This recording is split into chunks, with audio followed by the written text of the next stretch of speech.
तो अगर टाइटल देखकर आप यहाँ आ गए हैं तो उसका मतलब ये है कि आप भी इस मुल्क की तरक्की देखना चाहते हैं, क्योंकि इस मुल्क की तरक्की में ही आपकी तरक्की है। और सच तो ये है कि आप अगर तरक्की करोगे तो ही ये मुल्क तरक्की करेगा। लेकिन इस मुल्क की पॉलिटिकल इनस्टेबिलिटी ये कभी मुमकिन होने नहीं देगी। अपनी कहानी शुरू होती है 1971 को, जब फॉल ऑफ ढाका वाला इवेंट सामने आया, यानी कि ईस्ट पाकिस्तान वेस्ट पाकिस्तान से हमेशा हमेशा के लिए बिछड़ गया, जिसे बंगाल या बांग्लादेश कहते हैं। जब ये वाक़या सामने आया तब सबको यही लग रहा था कि ये मुल्क जिसको बने 24 साल में उसका एक बहुत बड़ा हिस्सा इससे हमेशा के लिए बिछड़ गया है, तो ये मुल्क आगे चलकर तरक्की नहीं कर पाएगा और एक दिन आएगा इसके बाकी के हिस्से भी इससे बिछड़ जाएंगे। लेकिन इस वक्त 51 साल हो चुके हैं, ये मुल्क बांग्लादेश के बगैर चल रहा है। आज की इस वीडियो में हम ये जानने की कोशिश करेंगे कि बांग्लादेश के बगैर इस मुल्क ने 51 साल कैसे गुजारे। साथ में ये भी जानने की कोशिश करेंगे कि इस मुल्क के मेन इश्यूज़ क्या हैं, कि ये मुल्क तरक्की आखिर क्यों नहीं कर पा रहा और ये मुल्क आखिर तरक्की क्यों नहीं कर सकता। तो अगर बात करें 1971 के ईस्ट और वेस्ट पाकिस्तान के बारे में, तो यहाँ पे जोग्राफिकल यूनिटी नहीं थी और लैंग्वेजेस के इश्यूज़ थे, और उसके अलावा इन दोनों हिस्सों के दरमियान एक बहुत बड़ी कंट्री आ रही थी। हज़ार मील के एरिया में इंडिया आ रहा था और दोनों इलाके के लोग जो थे उनके बीच में कोई कम्युनिकेशन नहीं थी, एक दूसरे को समझ नहीं पाए और जो दूसरे फैक्टर्स थे दोनों तरफ ही लोगों का ब्रेन वॉश कर गए। जबकि यहाँ के जो लोग हैं, यानी कि ईस्ट पाकिस्तान, इसके बहुत सारे हिस्से हैं, लेकिन उसके बावजूद भी हज़ारों सालों से ये इंडस वैली सिविलाइजेशन का हिस्सा रहे हैं। इनकी वैली सेम है, इनके डिज़र्ट्स, इनके सहरा सेम है और इनके माउंटेन यानी कि पहाड़ भी एक ही हैं। इनमें जोग्राफिकली कोई डिफरेंस नहीं है और उसके अलावा ये लोग एक दूसरे को जानते हैं, क्योंकि हज़ारों सालों से इन पर एक ही हुक्मरानों ने हुकूमत की है, तो इस वजह से ये एक दूसरे के इमोशंस को भी समझते हैं। जबकि बंगाल के टाइम ये बात नहीं थी, कम्युनिकेशन डिफरेंस था, एक दूसरे को समझ नहीं पाए और एक दूसरे से इमोशन भी नहीं जुड़े हुए थे, तो इस वजह से बंगाल हमेशा हमेशा के लिए वेस्ट पाकिस्तान से अलग हो गया। अब ईस्ट पाकिस्तान की बात करें, जो आज का पाकिस्तान है, वेस्ट पाकिस्तान यानी कि बंगाल, वो इस मुल्क से आज़ादी हासिल करने के बाद इतनी तरक्की कर गया, लेकिन ये मुल्क उससे बहुत पीछे रह गया है। जबकि इंडिया इस मुल्क के साथ ही आज़ाद हुआ था, वो भी आज बहुत ही तरक्की की मंजिलों पर गामजन है। उसका सबब क्या है? उसका सबब बुनियादी जो है वो है कि इस मुल्क में यानी कि पाकिस्तान में एनातोल लिविन अपनी किताब में लिखता है कि wheel within a wheel, identity with an identity which in turn overlaps with another identity, यानी कि लोगों की पहचान के अंदर भी पहचान है और एक पहचान दूसरी पहचान से ओवरलैप करती है। यानी कि अगर आप एक वक्त में मुसलमान हो तो बाकी के लोग आपसे इत्तेफाक नहीं करेंगे, क्योंकि वो किसी और फ़िरके का होगा। अगर आपका फ़िरका भी सेम है तो भी आप एक दूसरे से इत्तेफाक नहीं करोगे, क्योंकि आपकी कास्ट में फ़र्क होगा। अगर कास्ट में भी फ़र्क नहीं है तो बिरादरी में फ़र्क होगा, यानी कि कहीं ना कहीं कोई ना कोई इशू होगा। इस वजह से वो अपनी किताब में लिखता है कि यहाँ पर एक आम कहावत है कि मैं अपने भाई से मेरी नहीं बनती, मेरे भाई और मेरे कज़न से नहीं बनती, और मेरे कज़न और हमारी फैमिली से नहीं बनती, और हमारी फैमिली की हमारी बिरादरी से नहीं बनती, और हमारी बिरादरी की किसी और बिरादरी से नहीं बनती, और हमारे सूबे की पूरे मुल्क के बाकी लोगों से नहीं बनती, और मुल्क की बहुत सारे मुल्कों से नहीं बनती। मतलब कि आप कभी भी इनको किसी एक जगह पर यूनाइट नहीं कर सकते। हालांकि आपको याद होगा कि और भी बहुत सारी कौमें गुजरी हैं जिनमें इतने बड़े बड़े रिवॉल्यूशंस आए, और रिवॉल्यूशन इस वजह से आए थे कि क्योंकि लोग बहुत फ्रस्ट्रेट हो चुके थे, लोगों ने बहुत सारी मायूसी देखी थी, और आखिर में तंग आकर उन्होंने वायलेंस को प्रमोट किया और रिवॉल्यूशन लाया और अपने मुल्क को आज़ाद करवाया, या अपने लोगों को आज़ाद करवाया, या अपने ही लोगों को एहसास दिलाया। जबकि हमारी फ्रस्ट्रेशन लेवल बहुत बढ़ चुकी है। उसका सबब यह है कि हमारी आपस में जो नाइत्तेफाकी है, उस वजह से इस मुआशरे के वो नासूर वो इस चीज़ का फ़ायदा उठाकर हमेशा से हम पर कंट्रोल करते आए हैं और डेमोक्रेसी को सिर्फ़ और सिर्फ महज मजाक बना के रखा हुआ है। आप देखें कि हमारे यहाँ पर अगर आप वोट देते हो तो हमेशा लोगों का जहन ये होता है कि मैं इमरान खान को वोट दे रहा हूँ, मैं पीपल्स पार्टी को यानी कि जरदारी को वोट दे रहा हूँ, या मैं नवाज शरीफ को वोट दे रहा हूँ।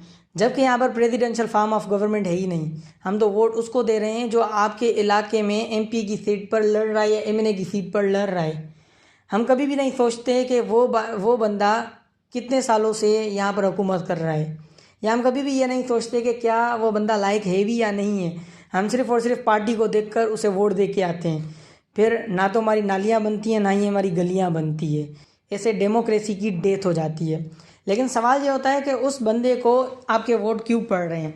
उसका सबब यह है कि हमारे किनशिप ग्रुप्स यानी कि हमारा ख़ानदानी निज़ाम, जहाँ पर इस कंट्री में 60% से ज़्यादा इंटर फैमिली मैरिजेज होती है, यानी कि फ़र्स्ट कज़न से शादी होती है।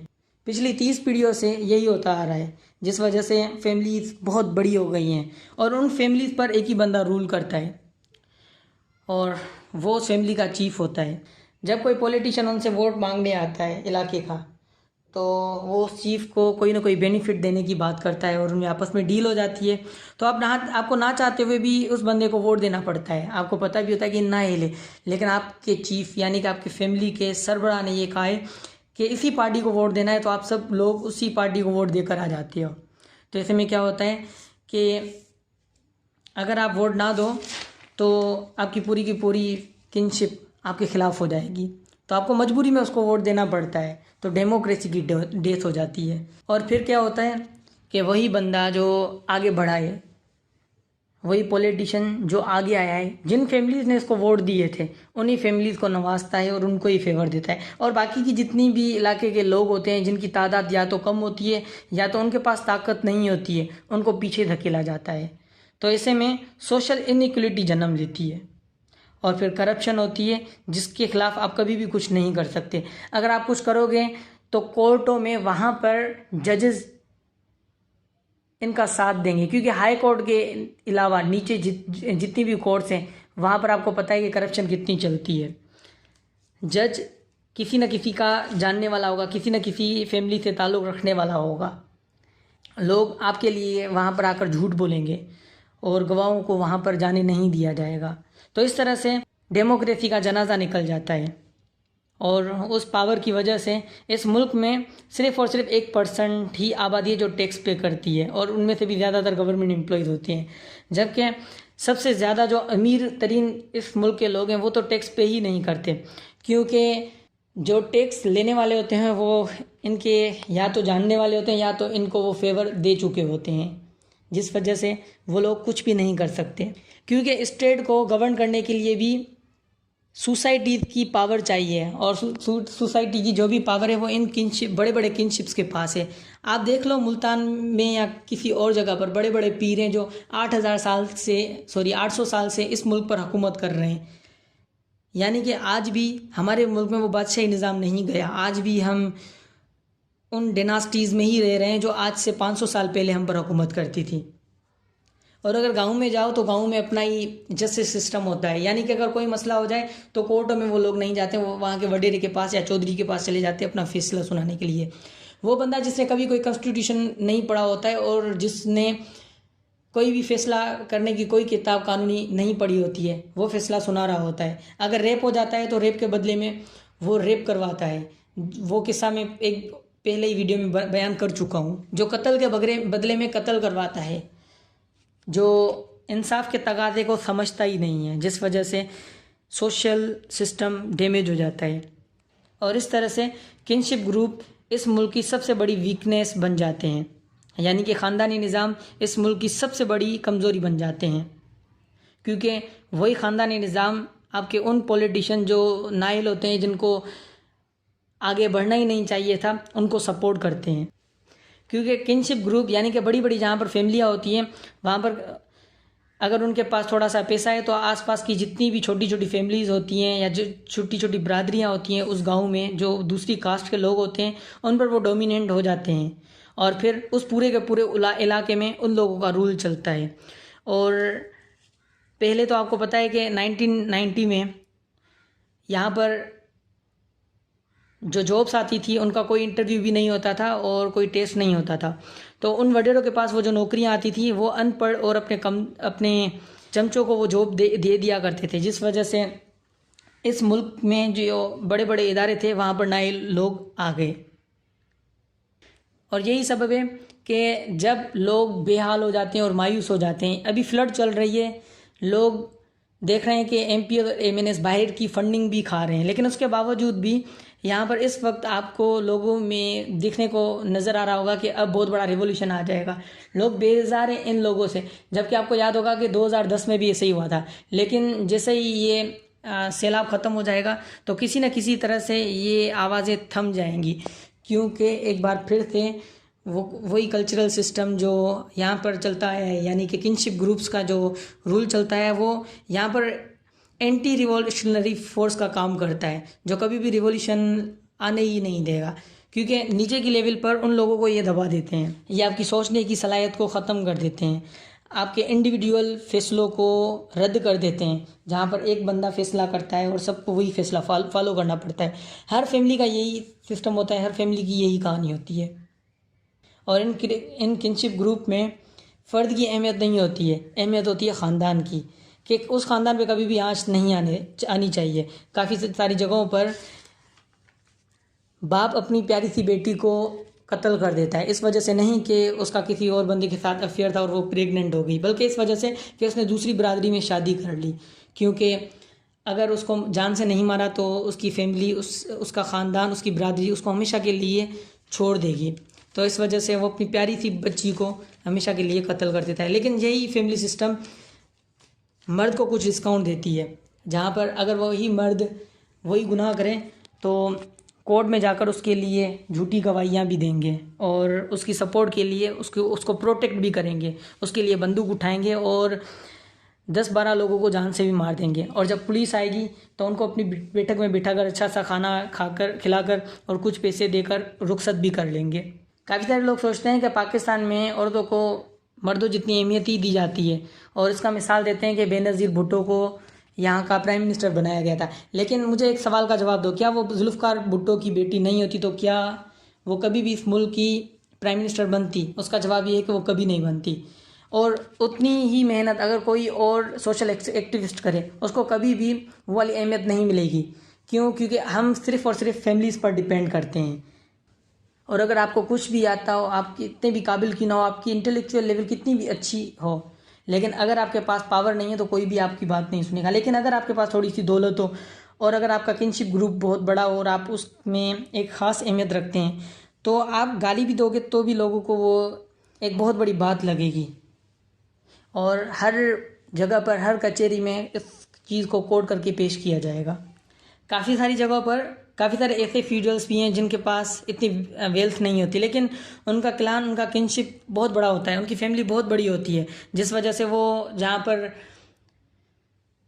इलेक्शन लड़ते हैं वो आसानी से चुन लिए जाते हैं, जबकि वो इतने एबल भी नहीं होते हैं। उनके पास सिर्फ जाली डिग्री होती है और उसके बाद भी वो नेशनल असेंबली में या पार्लियामेंट के किसी भी हाउस में अपनी जगह बना लेते हैं, सिर्फ़ और सिर्फ उस एक किनशिप की वजह से।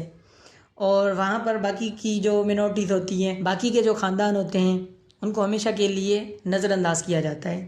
यानी कि अगर यहाँ पर आपको सर्वाइव करना है तो आपके पास एक किसी कबीले की, एक बड़े कबीले की ट्राइबल लिंक होनी चाहिए, क्योंकि वो कबीला, वो बड़ी फैमिली आपके लिए सेक्रीफाइस भी देगी, आपको प्रोटेक्ट भी करेगी, आपको ताकत भी देगी। अगर आप किसी का घर लूटते हो या आप कोई भी गुनाह करते हो, कोई भी जुर्म करते हो, तो हमेशा आपके लिए खड़े हो जाएंगे और आपकी हिफाजत करेंगे।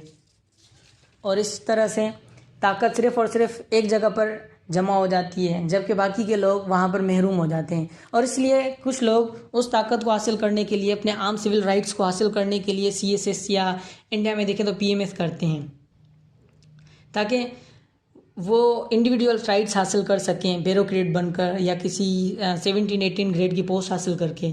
जबकि आम लेवल पर या छोटी जॉब पर वो वाले राइट्स हासिल कभी भी नहीं कर सकते। उनका कोई भी मसला हो, कोई भी इशू हो, वो कभी भी रिसॉल्व नहीं कर सकते अगर उनके पास ताकत या पैसा नहीं हो तो। क्योंकि ताकत सिर्फ और सिर्फ एक ही जगह पर जमा हो जाती है, और जब एक जगह पर ताकत जमा होती है तो उसे डेमोक्रेसी नहीं करते हैं, वही डेमोक्रेसी की मौत होती है। थैंक यू वेरी मच ये वीडियो सुनने के लिए।